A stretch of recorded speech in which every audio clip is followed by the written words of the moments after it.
என் குருநாதர் எழுத்து சித்தர் பாலகுமாரன் சார் அவர்களை மனதார வணங்கிவிட்டு உங்களுடன் பேச தொடங்குகிறேன். இந்த வீடியோக்களை நீங்கள் தொடர்ந்து பார்த்துட்டு இருக்கீங்க, எனக்கு நிறைய பேசிகிட்டே இருக்கீங்க அப்படிங்கிறது தெரியுது. உங்கள் எல்லாருக்குமே முதல்ல நன்றியை தெரிவிச்சுக்கிறேன். இந்த வீடியோவை நீங்கள் தொடர்ந்து நான் பதிவிடுகிற வீடியோக்களை பார்க்க சப்ஸ்கிரைப் செய்து எனக்கு ஆதரவு தரும்படி கேட்டுக்கொள்கிறேன். ஒரு நடிகையை ஒரு பெண் ஸ்கூலில் படிக்கிற ஒரு பொண்ணு, அந்த ஸ்கூலில் படிக்கிற பொண்ணை போய் நீ நடிக்கிறியா அப்படின்னு கேட்டால் அந்த பொண்ணு முடியாது அப்படின்னு சொல்லிடுச்சு. ஆனால் அந்த பொண்ணு ஒரு பெரிய நடிகையாக, ஆகச்சிறந்த நடிகையாக பின்னாடி வந்தாங்க. ஆந்திராவில் குண்டூர் அப்படிங்கிற ஒரு ஊர், அந்த ஊர் தான் அந்த பொண்ணுக்கு பூர்வீகம். அங்கே தான் ஒரு ஸ்கூலில் அந்த பொண்ணு படிச்சுட்டு இருந்துச்சு. ஒரு நாள் ஸ்கூலுக்கு போயிட்டு வீட்டுக்கு வந்து பார்த்தா அப்பா கூட யாரோ உட்காந்து பேசிட்டு அந்த பொண்ணு உள்ளே போணுச்சு. கை காலெலாம் அலம்பிட்டு வந்தப்ப காஃபியை கொடுமா போய் அப்படின்னு சொல்கிறாங்க. அப்பாவுக்கும் அந்த அப்பாவுடைய நண்பருக்கும் காஃபியை கொடுத்து குடிச்சிக்கிட்டே அந்த வந்திருந்தவர், நீ சினிமாவில் நடிக்கிறியாமா அப்படின்னு கேட்குறேன். நான் நடிக்க மாட்டேன் அப்படின்னு அந்த பொண்ணு சொல்லிடுச்சு. ஏன்னா அந்த பொண்ணுடைய வீட்டில் சினிமா பார்க்கறதுக்கு கூட அனுமதி கிடையாது. அந்த பொண்ணோட தாத்தா பாட்டி இருக்காங்கல்ல, அந்த ஊருக்கு லீவுக்கு போகும்போது தான் சினிமாவே பார்க்க முடியும். அப்படி ஒரு கட்டுப்பட்டியாக ஒரு ஒரு ஸ்ட்ரிக்டாக இருந்த ஒரு குடும்பம் தான் அந்த பெண்ணுடைய குடும்பம். அப்படியா? இப்படி ஒருத்தருடைய டைரக்ஷன்ல இப்படி ஒருத்தர் ஹீரோவா நடிக்கிற ஒரு படம் வரப்போகுது, அந்த நடிகருக்கு ஜோடியா நீ நடிக்கணுங்கிறதுக்காகத்தான் கேட்டம்மா அப்படின்னு சொன்ன உடனே, அப்படியா அப்படின்னு நான் நடிக்கிறேன் அப்படின்னு அந்த பொண்ணு சொல்லிட்டாங்க.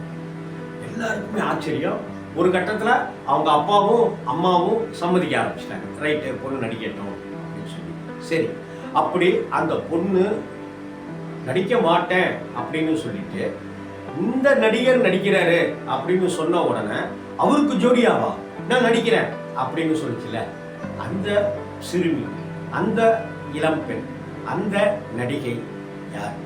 அவங்க தான் சரிதா அப்படிங்கிற ஒரு ராட்சசத்தனமான நடிகை. அந்த நடிகர் கமலஹாசன்.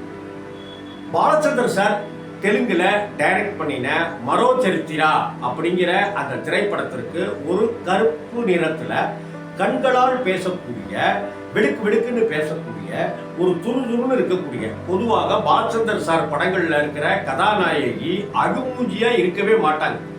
பெண்கள் அழுவதை பாலச்சந்தருடைய படங்கள்ல நம்ம பார்க்கறதே கஷ்டம். எதுக்கெடுத்தாலும் வெடுக்கு வெடுக்குன்னு துடுக்குன்னு பேசுகிற பெண் கதாபாத்திரங்களை தமிழ் சினிமாவில் கொண்டு வந்த பெருமை பாலச்சந்தர் சார். எந்த படமாக எடுத்துக்காங்க, ஏதோ ஒரு வகையில் விறுவிறு சுறுசுறுன்னு இருப்பாங்க, ரொம்ப இன்டலெக்சுவலாக இருப்பாங்க. ஒரு நாவலில் பாலகுமாரன் சார் நாவல்லையும், சுஜாதாவுடைய நாவல்லையும், ஜெயகாந்தன் சாருடைய நாவல்லையும் ஒரு இன்டலெக்சுவலான பெண் கதாபாத்திரங்கள் இருக்கும்ல, அந்த மாதிரியான பெண் கதாபாத்திரங்களை சினிமாவுக்குள்ளாரையே அப்பவே கொண்டு வந்தவர் தான் பாலச்சந்தர் சார்.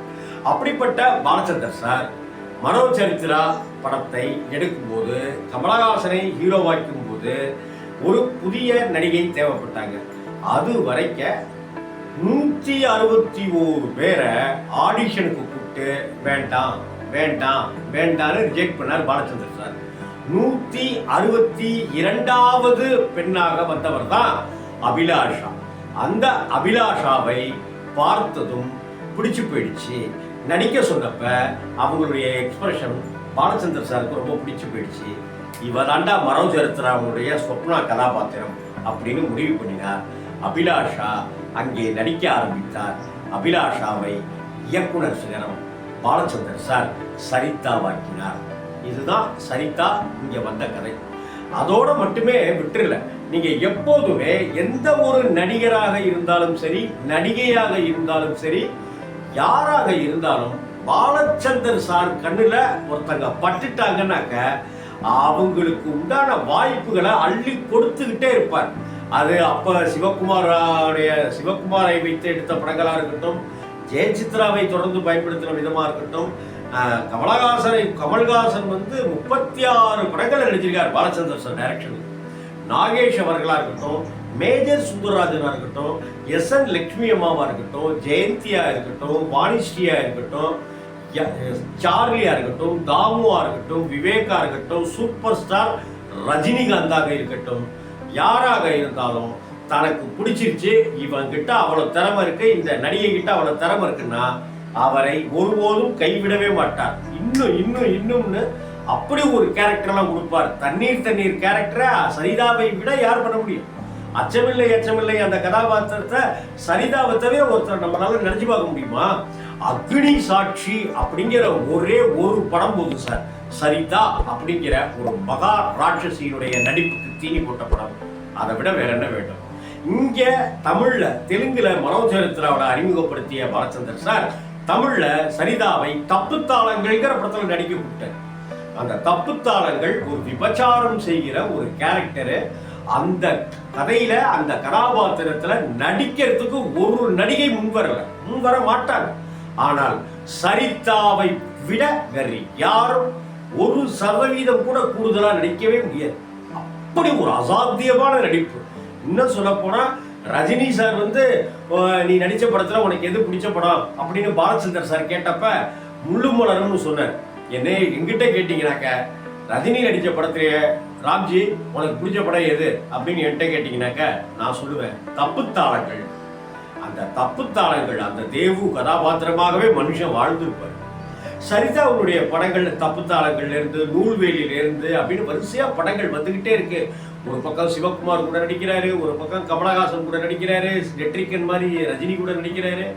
வரிசையா சரிதா நடித்த படங்கள் எல்லாம் வரிசையா. இன்னும் சொல்ல போனா சரிதா நடித்த படங்கள் பெரும்பாலும் வந்து ஹீரோயினுக்கு முக்கியத்துவம் கொடுக்கப்பட்ட படங்கள். பாக்யராஜ் வந்து அப்படி ஒரு அட்டகாசமான கேரக்டரை கொடுத்தார். சூனா அப்படிங்கிற கதாபாத்திரம், மௌன கீதங்கள், சரிதாவை வந்து நம்மளால மறக்கவே முடியாது. இப்படி சரிதாவினுடைய வாழ்க்கையில தமிழ் சினிமா, தெலுங்கு சினிமா, மலையாள சினிமா, கன்னட சினிமான்னு போற இடத்துல எல்லாத்துலயும் சிக்ஸரா அடிச்சு வெளுத்து வாங்கிய நடிகை, செஞ்சுரியா போட்டு கலக்கி எடுத்த நடிகை சரிதா அப்படிங்கிற ராட்சசத்தனமான நடிகை. அந்த சரிதாவுடைய உண்மையான பேரு அபிலாஷா. அந்த அபிலாஷா ஸ்கூல்ல இருந்து வந்த கையோட நீ நடிக்கிறியாமா? நான் நடிக்க மாட்டேன். இல்லை, கமலஹாசன் நடிக்கிறாரு, கமலஹாசன் கூட நீ ஜோடியா நடிக்கலாம்னு ஒரு திட்டம் ஒன்று போட்டிருக்கு, அதுக்கு தான் கமலஹாசன் கூட வா நான் நடிக்கிறேன் அப்படின்னு சொல்லி அந்த அபிலாஷா சொல்லலை அப்படின்னா நமக்கு சரிதா கிடைத்திருக்க மாட்டார். சரிதாவே இதை சொல்றாங்க. கமலஹாசன் கூட நடிக்கிறதுக்காகத்தான் நான் சம்மதமே தெரிவித்தேன். அன்னைக்கு கமல்னு சொல்லலை அப்படின்னாக்க நான் நடிக்கவே வந்திருக்க மாட்டேன், எனக்கு நடிக்கிறதுலாம் ஆர்வமே இல்லை அப்படின்னு சொன்னாங்க. இந்த வகையில் நாம் இயக்குனர் சிகரம் பாலச்சந்தர் சாருக்கும் தேங்க்ஸ் சொல்லணும், அந்த மனோஜ் சரித்ராவுடைய நாயகன் அந்த கமல் சாருக்கும் நன்றி சொல்லணும். ஏன்னா இவர்களால் தான் சரிதா அப்படிங்கிற ஒரு அற்புதமான நடிகை நமக்கு கிடைச்சிருக்காங்க. இன்னும் சொல்ல போனால் சரிதாவுடைய கண்கள் க்ளோஸ்அப்பில் வச்சு எடுத்தாக்கவே தாங்க முடியாது, நம்ம அழாது. அப்படி ஒரு கேரக்டர். தண்ணீர்லாம் எப்படிப்பட்ட படம் பண்ணிக்கிறீங்க? அது மட்டும் இல்லை, சரிதா நடிக்காத படங்கள்லையும் பல நடிகைகளுக்கு சரிதா டப்பிங் கொடுத்துருக்காரு, இன்னைக்கு வரைக்கும் கொடுத்துட்டு இருக்காரு. அந்த டப்பிங்லேயே நம்மளுடைய அந்த நடிப்பை வந்து கொண்டு வந்துருவார் சரிதா. அப்படிப்பட்ட ஒரு மகா நடிகை, ஒரு ராட்சச நடிகை, ஒரு நடிப்பின் பிரம்ம ராட்சசி சரிதா அம்மாவை நாம எப்பவும் கொண்டாடிட்டே இருக்கோம். அப்படி கொண்டாடக்கூடிய நடிகை தானே சரிதா.